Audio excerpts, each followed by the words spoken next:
Hello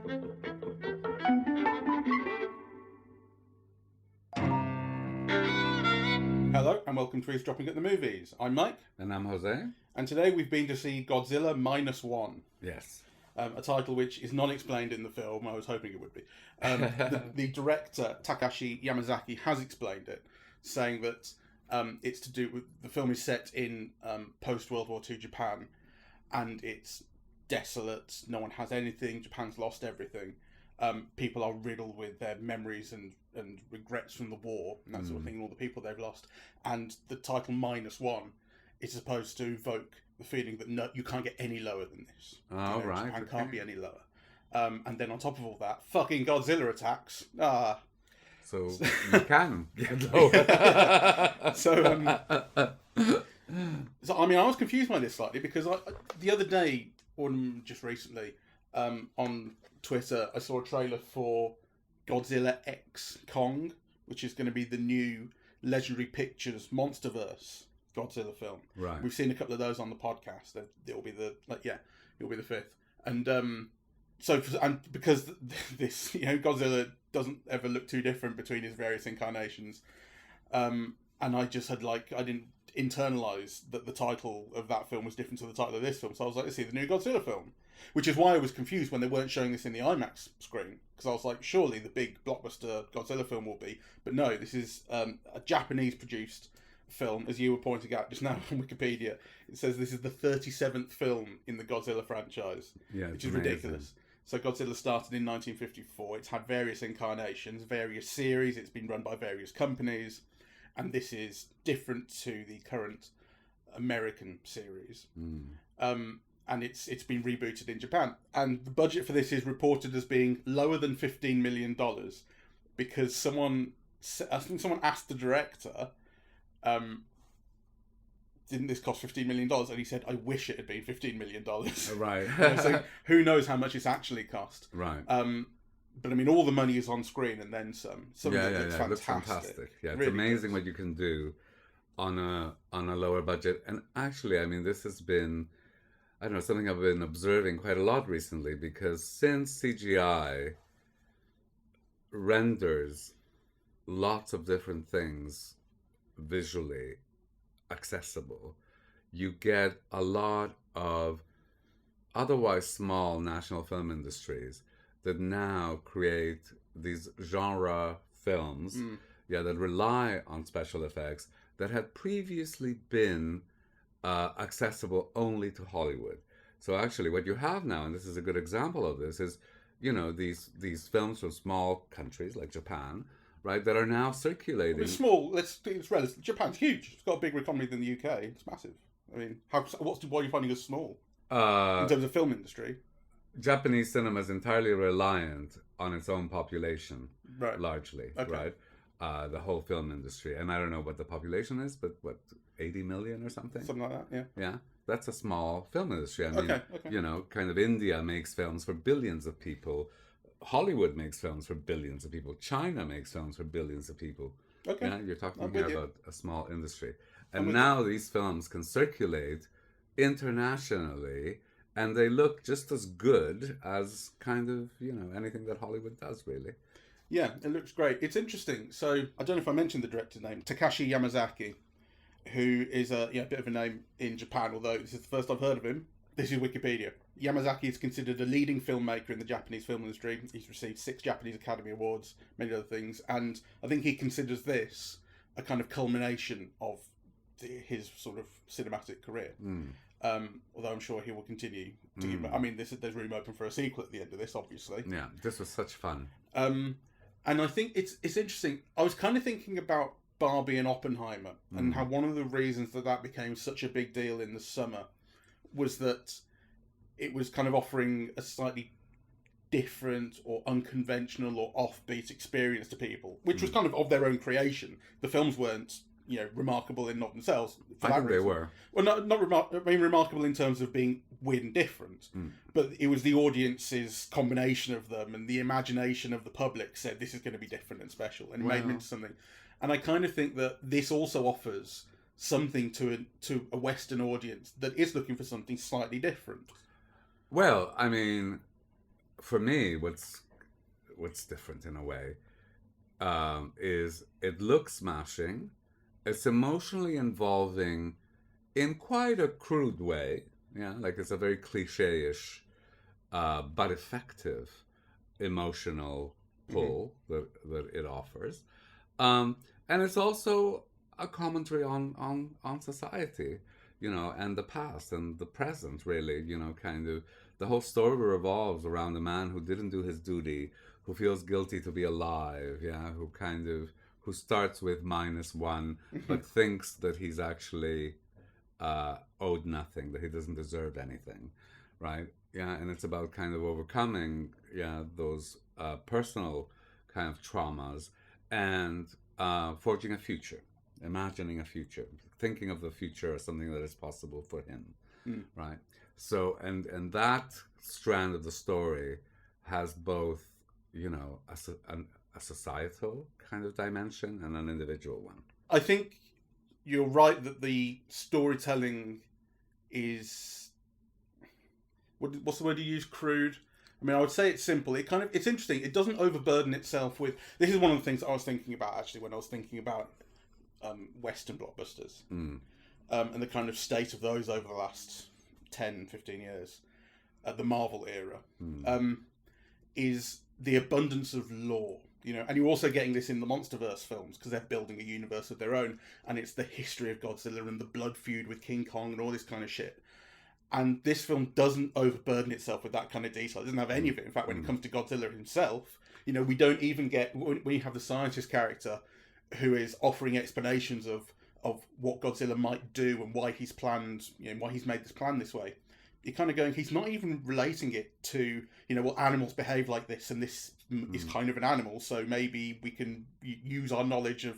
It doesn't even do that. He's just like, this might happen. And it's not like it doesn't have detail when you talk about the plans that they make. It is explained that we'll be doing this and this and this, and you have a good understanding of what the plan will be, so that when you see it enacted, it plays out quite legibly. But at the same time, it also does things like, it's this plan of the public, because they're very explicit that the government's not interested in this. They're worried about tensions with the Soviet Union by this point.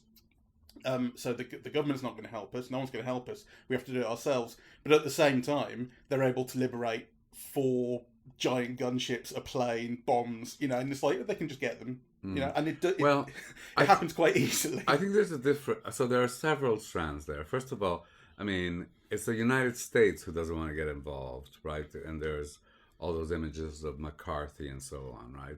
Because of the Soviets. They talk about the Japanese government not wanting involvement too. Well, I mean, I don't know my Japanese history very well, but I thought they weren't allowed to arm in the immediate post-war period. And of course, there's a complete mistrust, and there's a line in the film, of a government who cared so little for the life of its citizens, right? That, it had kamikaze pilots without ejector seats, that it was quite happy to kind of sacrifice millions of people, right, on its ambitions of kind of imperial expansion. So there's a critique of the culture itself, there's a depiction of the moment, there is a kind of imagining of a collective, the Japanese people as an imagined community, kind of, imagined on the basis of its habits, its goodwill, and a kind of a moral and ethical dimension that is superior to that which the government requires or demands. So, the whole film is about people coming together to solve a problem. People coming together on the basis of knowledge, skills, goodwill, and a volunteering of what they have to offer, not a demand. It's not a tax. It's out of goodwill, right? It's people coming together in defiance, explicit defiance of the culture in which they live. So that speech you talk about, when it's again that doctor who is organising everything, coming up with the plans, he talks about, life is cheap here in Japan, and it has been, and they've taken advantage of us. And our government, they we had kamikaze pilots, as he's saying, they didn't give us ejector seats, and we had tanks that were half armored and that kind of thing, and we were expected to die. But no, the point is to live. The point is to have a future. When they, because everyone in this film has been to war, and they live with that. Apart from that one kid who really wants involvement in this, and when they deny him that, it's because the future is important. It's important to have someone who hasn't been to war. It's nothing to be proud of. The one guy says, the very cynical drunk guy, and like it's one of those characters who is a little bit of a cliche. I mean, I think there's a few of those in here where it's the old cynical drunk, but the reason that he's old and cynical is because he knows what's good and right, and he will actually do the right thing, and so on and so forth. So, and I think that's very interesting because the whole. I mean, the opening of the film sets up this kind of debt that your central character has, which is that he's a kamikaze pilot who deliberately didn't do his job, pretended that his plane had a fault, took it to this island. Who was too cowardly to die for his country. Yeah. Comes back and he's shamed for it. And this shame continues throughout his whole life. And part of this shame is also that on the island where he gets his plane looked at, where he chickens out and what have you, Godzilla attacks right at the start, and everyone apart from him and another mechanic dies, and the mechanic blames him for this his whole life. He blames himself. He didn't shoot his 20mm gun when he could have. Although, to be fair, and maybe this is me getting bogged down in the detail, but the way that scene plays is they all hide, and then they encourage him, basically tell him, go and shoot your gun in your ship. In your plane. And he gets in the plane, but he doesn't do it. But the thing is, Godzilla is on that island, not paying attention to anyone. He's walking around and stuff, but don't you get the feeling that they could just see it out and hide? And it's because one of the other people shoots in panic that he sees them and that he goes mental. The scene is full of all those tensions. Yes, that's a possibility. But actually, I think the film is very good on differentiating what you know and what the characters in the film know. They don't know that, right? And actually, the whole, for me, the impetus of that scene is that even if Kimikashi I'll get his name. had shot Godzilla, it would have been for naught. Because, that firing that missile would have done nothing to Godzilla except make him angry. Shikishima. So I think, those are kind of things that create attention. But for me, the important thing is that the country asked of Shikishima something that no one should ask, which is to just go and die. Right? And of course, he feels guilty because he thinks he's been a coward in not dying. And actually, the rest of the film is about offering people reasons to live, right? And I think, to me, that is the emotional power of the film. That it's all about surviving, imagining a future, kind of, creating relationships and community and family in unexpected and unorthodox ways. Right. But I think, at a moment where everything around us seems so bleak, the environmental issues, the future of the planet, the corruption of local governments, the inability to kind of speak and express. And there is all of that, to me, is tied to, this notion of how do you imagine a future at a moment that looks so bleak on almost every level. And what the film does is it answers those questions, even if only, in this imaginary kind of way. Yeah, says there are reasons to live, and there's an impetus to live, and we should do that. But it's so true of the kind of environmental issues, I think, the world faces, that you kind of feel like we're just going to be subject to them. That's the way it is. And you do feel like, sort of giving up, basically. Yes. Like, or you're resigned to it. There's nothing I can do, or whatever. But this film kind of takes that kind of attitude and says, no, there is something to fight for. It, on this occasion, what it gives you is the ability to resolve that by putting 1,000 bombs in Godzilla's head, and then you win. which is Well, harder to do with the environment. no, But, I think I was the film was actually more clever than that. And again, contrary to our recent times, where these fools with lots of money, yeah, and power to control the media, downgrade knowledge and science and know-how. Right, the whole film is about this community of people who have know-how, who are mechanics and can fix planes and who know about science and or who can make inflatable beds or whatever, yeah, that's going to sound really weird to anyone who's not seen the film.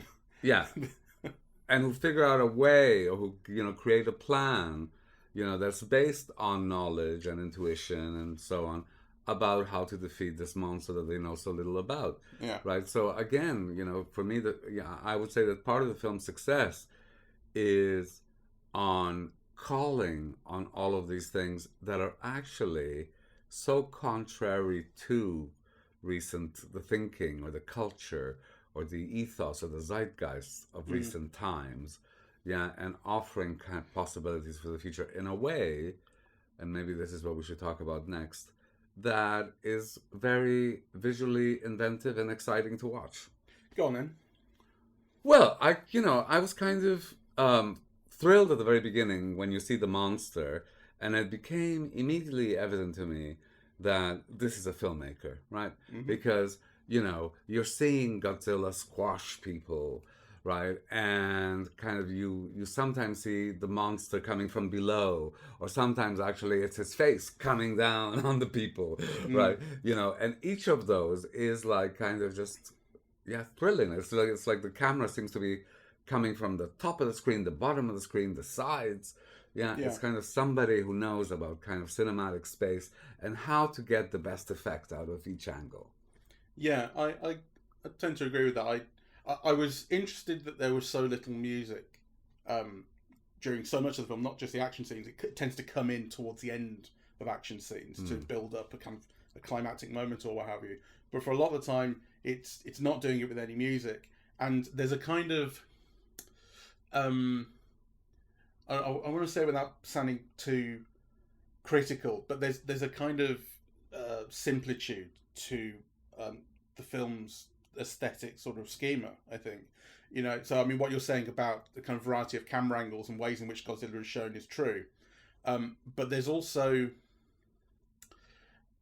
there's a level of kind of clarity which is very welcome, but also to some extent a little dull, I think, and I think that goes along with the lack of music. It's kind of so it builds its scenes, particularly its action scenes, gradually and slowly, and one action follows another, and thing develops until ultimately you get to this more exciting climax and the rest of it. And it's not something I'm critical of. I really enjoyed it and found it quite interesting, but it did occur to me as quite different. I was kind of thinking about like in the large action scene towards the end. You've had all these details about the various things that are going to go into that fight, and one of them is that they've got a recording of Godzilla's voice, and they're going to play it underwater so that it'll hear it and think it's another Godzilla and come and attack it. So they're going to lure Godzilla, and they do that. And I was thinking, where is the shot of Godzilla hearing it? Like that is what you would get, I think, in most films. I'm not necessarily comparing it necessarily to Western films, although I think you would get the shot that says, "Oh, he's heard it." You don't get that here, and there are elements like that I was constantly kind of noticing or questioning or finding interesting. That I thought there's something it's just not being made in the way that I'm used to blockbusters. Well, I thought that was a good thing. I mean, your argument about the music is true, and there is that whole wonderful sequence where all the sound goes off, right? But I thought that was a plus. I mean, I think. Well, I'm not saying it in a critical way. I think there are times when those elements really work for me, and times when they didn't. But I was noticing them. I think this is why I say I think the film is great for an audience that has demonstrated it's ready for something different to what it's been seeing for 10 years. Okay, I hear you. Yeah. I one of my criticisms of a lot of superhero action films is that it's almost all driven by the soundtrack. It's like you have like this huge propulsive kind of complex loud music, right, that seems to overtake everything else, and actually that does like 90% of the work of of what kind of the rest of the film should be doing. And this is not the case here. Yeah. So I think that's a good thing. And I was very absorbed by it. I mean, I do think I have criticisms of the film. I do think that it is kind of emotionally crude, like the whole thing with the making of the family and the self-sacrifice and the not wanting to marry and then the child and again with a very typically terrible child actor. I thought I thought the protagonist was not very good either. No, but he's asked to kind of cry and break down and get stressed and that sort of thing quite a lot, and I don't think he does a very good job. Yeah, of it. I mean, it's a B movie in all of those senses, right? So, and I do also think that it's a very Boise film.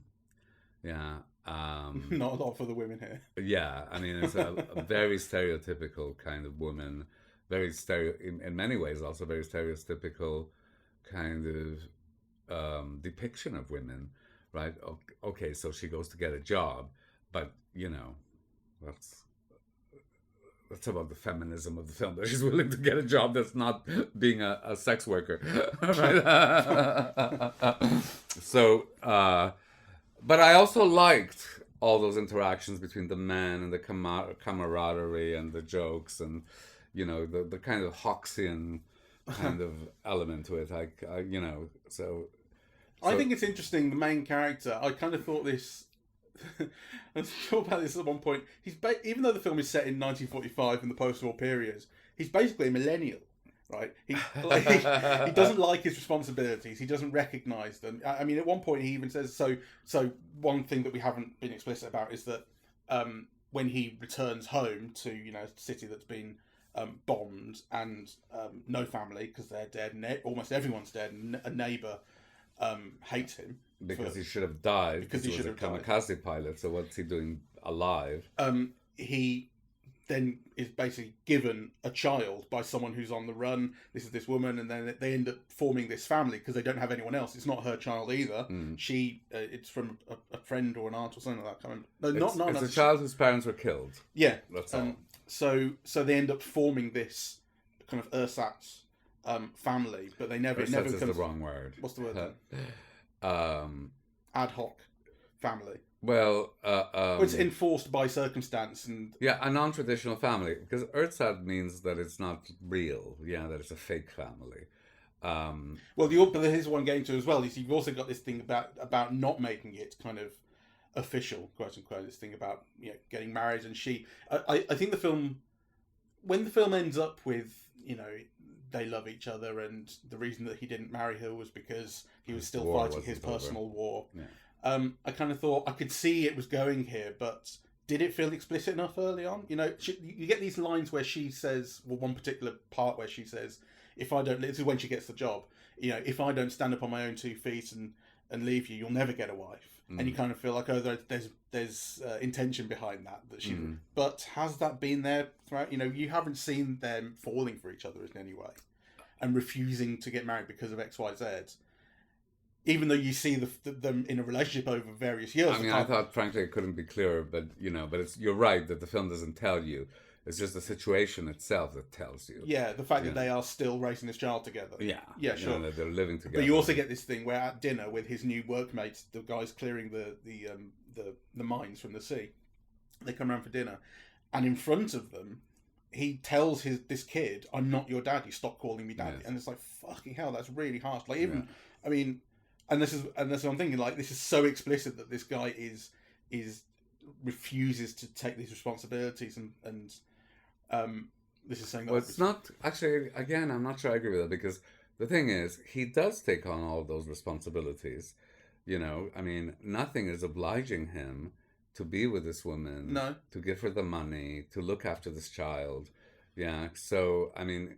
And then it ultimately becomes explicit that he's doing it because he has this personal war in his head that hasn't finished yet. So he does take on his responsibilities, but he's clearly someone who thinks that he's not long for this world, that his war is not yet over. Yeah, and so from the start, when he survives this attack on the island, and then he's tormented by the nightmares of it and so on, you're kind of thinking, or it's becoming reasonably obvious, I think, that the idea of him having to die is coming back into. He's going to, and particularly having to perform a kamikaze attack on Godzilla is going to come back into this film. There's such clear idea, which I think is interesting, about Godzilla being kind of karma for him. Like when when they're putting the plan together, you've got all these guys, former soldiers, who, you know, some of them leave because, you know, they've got families and everything, but the rest of them stay. And you're thinking, wouldn't it be great for him to put his hand up and say, oh, by the way, I'm pretty sure that this alien is like following me around because of karma. Maybe I should be responsible for this, like, because so is, right? And that's obvious kind of from the start. And it's interesting, and I like the idea of that. And then when he gets a child, you know, that's when you go, oh, he obviously has to survive this somehow, right? Like the film, well, for one thing, you at this point you also think that the mother, quote unquote, is no longer in the picture, having been killed by Godzilla, and he's the only one left to look after her. And so you're thinking that no, this film is not going to let this child not have a parent by the end of this. Well, the thing is, again, you know, so there were several things. When she pushes him out of the way, and saves him, obviously you get the feeling, the knowledge that she loves him. She's sacrificing herself for him. So, you know, that's kind of an emotional note. And then, just before they do the attack on Godzilla, when the neighbor receives a telegram, I thought the telegram is that she's alive. Like, you know, so clearly there are a couple of things, and when the kid draws the picture of me and mummy and daddy, and it's like, come on, the film is pouring it on so thick it's not going to, you know, rather like the thing where when he gets his that mechanic back who hates him for having, you know, that's the way he sees it, caused everyone's death, and he's fixed up the plane to do this kamikaze attack with all these bombs to get rid of Godzilla. The film cuts away as he says one more thing, and it's like, one more thing is, I've put an ejector seat in this plane. We've had ejector seats mentioned, so it's in your mind. It's like that he's done this because this is the time in the film when everyone is starting to say we should be living, there should be a future for us, and he's got to be one of these, you know, part of that. So again, it's reasonably obvious, but it works though. It does, and I think actually this is then balanced by what I think is really kind of, for me, thrilling filmmaking. You know, so the whole scene with the boats where they're trying to entrap Godzilla at the end, the big, kind of action piece. You know, those swooping kind of airplane or drone shots, where they're, you know, the plane goes in one direction and you see it coming back towards the boat in one kind of, you know, shot. I thought all of that was like, you know, kind of thrilling to watch. You see the operation, you're told what it's going to be like, then you're shown how it's done, right? And it's kind of thrilling to see it, so I thought all of that was like really brilliant. It did make me laugh, because this plan is to encircle Godzilla, tie him up, and then release all this freon that will sink him to the bottom of the ocean and try and crush him. And if that doesn't work, then we're also going to release those inflatable beds that you described, and it will bring him up so quickly that he suffers from decompression sickness, and that will kill him too. The film is a little bit vague on that one, how quickly that's expected to kill him.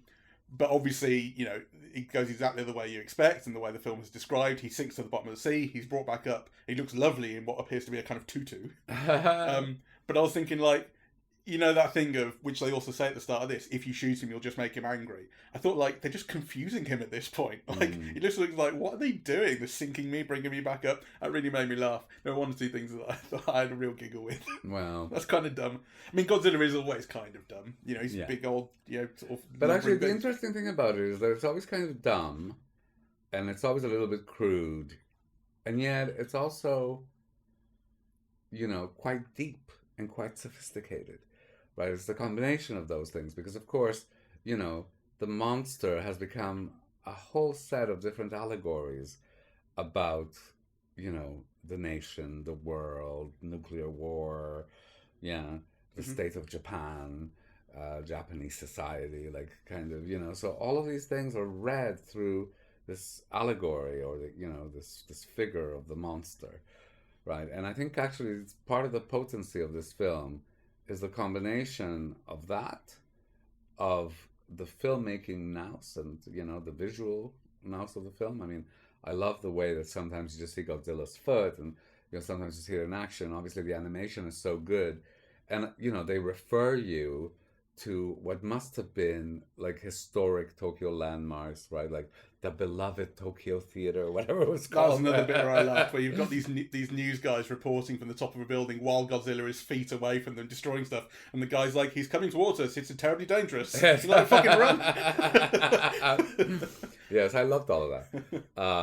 So I think people are saying, "Oh, it's the best Godzilla film ever," and I can see it. It's certainly, I think, the best one I've seen. Really? Yes. I mean, well, to be fair, how many of the 37 have I seen? Not that many. I think it's good in all sorts of ways, and I think that the way in which Godzilla is used quite consciously, in a metaphorical way here, is something that I haven't seen before. I never would have imagined. It's an interesting take. So this idea that Godzilla in this film is the embodiment of the changing culture that needs to happen in Japan, from something that had a kind of death wish or enforced death or didn't care about its people, to something that values life. Yeah. And taking on Godzilla is proving that to yourself as a culture. Yeah, that's very interesting. Taking on Godzilla is fighting for a future. Yeah, right. Yeah. That's really interesting. Yeah. I mean, as I say, I've seen hardly any Godzilla films. And I'm sure some of them are as meaningless as it gets. Godzilla versus Mechagodzilla. Well, maybe they were just making a silly film. And you can also read them however you want. I don't know that in 1954 they were explicit about saying this is about nuclear war, but that's like the classic way in which Godzilla has been read. Yeah. A response to Hiroshima and Nagasaki. And it's in this film because actually there's that wonderful shot where they do the test on the Bikini Atoll, and you have, as the island explodes with a nuclear bomb, you have the figure of Godzilla coming out of it. Yeah. So the fact that the filmmakers may clearly want to say something or not is irrelevant to how people want to read it. But here it seems fairly clear that... It seems fairly intentional. Yeah, absolutely. And I think it's really interesting. I wish it had been, I was going to say more emotionally involving. I would say actually at all emotionally involving. I wasn't in tune with it on an emotional level. I think part of it is the issues with the performances. I think part of it is just the storytelling of the family and the guy's internal torment is different. It's kind of at a different pace. I mean, this is a different type of cinema, Japanese cinema, and it's one that I haven't seen an awful lot of. And I think there are elements that it's just, as you were saying, like, how could it have been more clear that these two are in love and stuff? It's through the situation. Well, maybe that's it, right? Like, I would expect more explicitness in Western cinema, and because it's not here, but I'm just not in tune with that. Maybe, yeah. So I mean, I do think that there are a lot. I mean,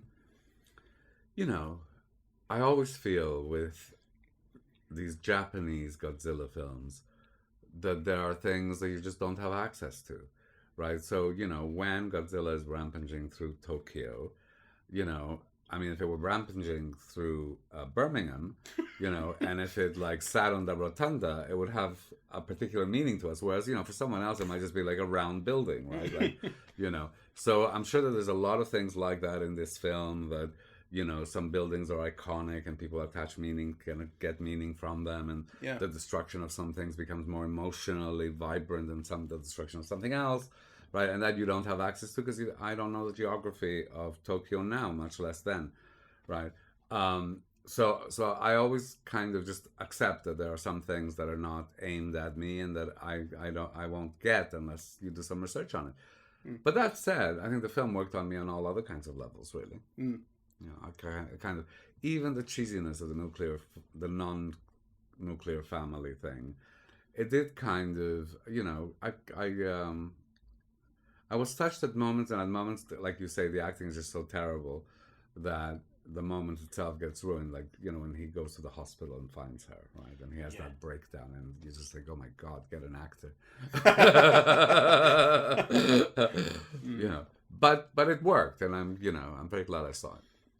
Yeah, and when it comes to Godzilla himself, or itself, whatever, as an entity. I think it looks fantastic. It looks kind of cute in certain ways. Its face, like, I mean, the thing about lizards is they can't move their faces, but of course Godzilla can, and he can scowl if he wants, and he does in this.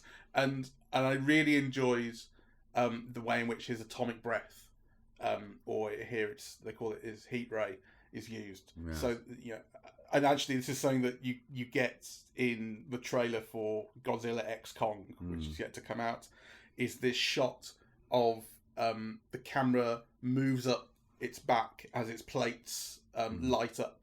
Yes. As it charges up, right? So it's common to both films. It's a quite obvious way to show this thing happening. Although in Godzilla X Kong, Godzilla is pink. I think the Barbie influence. It is. It's Barbenheimer, isn't it? It's nuclear bombs and it's a pink Godzilla. But it works so well here. But it has this thing about not only do the plates light up, but they kind of they lock in place, they move, and it's fantastic. And it really charges up in a way that is like it's a meaningful attack. Like it matters when Godzilla does this, and not only does it matter, but it's if you look at the Legendary Pictures films, the MonsterVerse films, it's just the thing that it does, and it shoots out laser breath, and things get destroyed. But in here, it's like I say, it's charging up this shot, and then it's a single shot that happens, and it results in a giant nuclear explosion at the far end, and it's huge. I mean, I was even thinking, slightly uncharitably, but I was thinking, like, God, I wish Oppenheimer's had looked like this. I remember being very underwhelmed by Oppenheimer's nuclear explosion, and one of the things is that Christopher Nolan is famously he will not use CGI if he feels he can do things in other ways. Although he obviously does use CGI an awful lot as well. Of course. But I was thinking, this is what I want a nuclear explosion to look like. Kind of, it's far away. This is something that you get from Gareth Edwards' films. We talked. He did the first Godzilla in the American series, and he did what was that film we saw recently, set in the future, The Creator. And I don't think I necessarily gave him credit there, which I should have done, for his ability to use scale. He's always done that, and he was perfect for Godzilla for that reason, although there were issues with his film in terms of not being exciting enough. But you got the feeling of the impossible scale of this thing, and here you get something similar. That nuclear explosion that you get at the end of these atomic breath shots is vast, and it's impactful, and it's important, and you really feel the thing.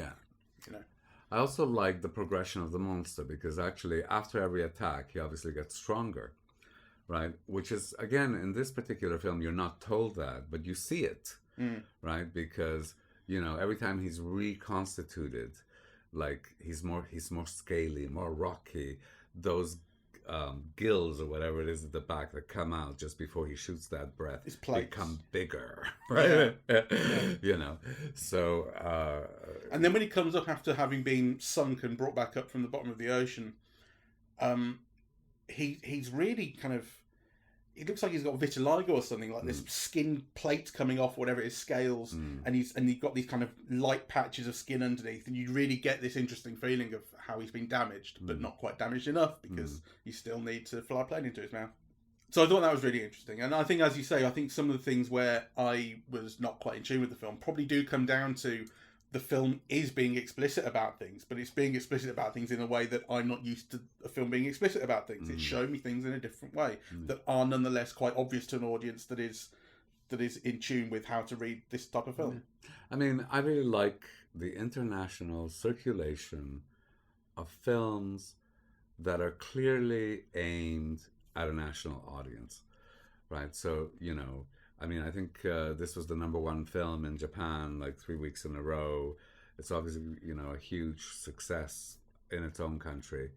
And it obviously means something different in its own culture. And, I'm sure that, like, every Japanese film goer will have a much wider set of references to the Godzilla history than we do, right? And yet, kind of, I think we got a lot out of it. I certainly appreciated it a lot. It was very entertaining. It's very enjoyable, and also it has a lot of interesting ideas, and I think a lot of timely ideas. Yeah, I agree. I think it's original in all the right ways. Yeah, and I really appreciate seeing it. Yeah, so I highly recommend. Yeah. Still looking forward to the one with Pink Godzilla, though. Well, that's to come. That's to come.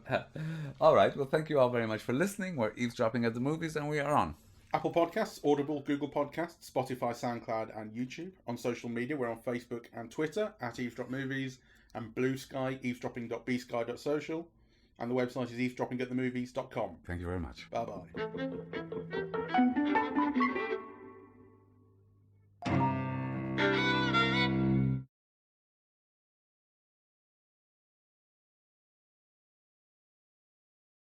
I also like hearing the Godzilla music. It plays every now and again. This theme. All right, it's okay. so classic. I don't know if you recognised it. I didn't. That one. It's like it really sounds like it's from the 50s. Right. It's like you go, oh yeah, fucking Godzilla's back. It's like when James Bond shows up. And it's like, do you know what I mean? You hear the James Bond theme. You're like, fuck yes, it's a James Bond film.